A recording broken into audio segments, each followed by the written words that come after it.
नमस्कार, मैं हूं अंजलि और आप देख रहे हैं न्यूज जागरूक भारत। तो आइए शुरुआत करते हैं आज की प्रमुख खबर से।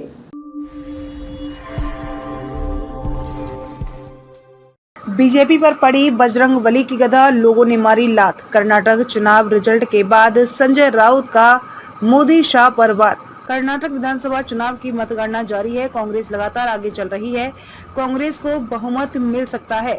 इसी बीच कांग्रेस सत्ता बनाने की पहल में जुट गई है। कांग्रेस के दफ्तरों में जश्न का माहौल है। रुझानों के साथ ही बीजेपी को विपक्षी पार्टियां निशाना बनाने में लगी है। संजय राउत ने बीजेपी पर निशाना साधा है और कहा है कि बजरंगबली का गदा बीजेपी को ही पड़ गया। इसके अलावा उन्होंने यह भी कहा कि जनता ने बीजेपी को लात मारी है। प्रधानमंत्री मोदी और अमित शाह ने कर्नाटक विधानसभा चुनाव में व्यक्तिगत रूप से प्रचार किया।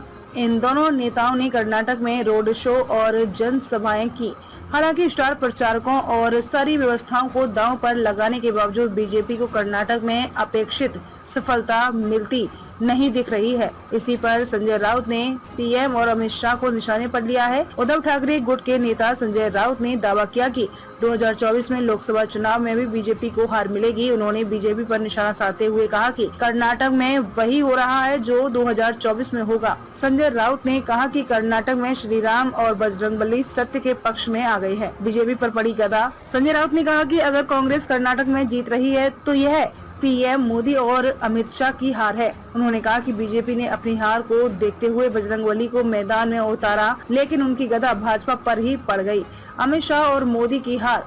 शिवसेना उद्धव बालासाहेब ठाकरे के सांसद संजय राउत ने कहा कि कर्नाटक विधानसभा चुनाव में प्रधानमंत्री नरेंद्र मोदी और अमित शाह की हार हुई है।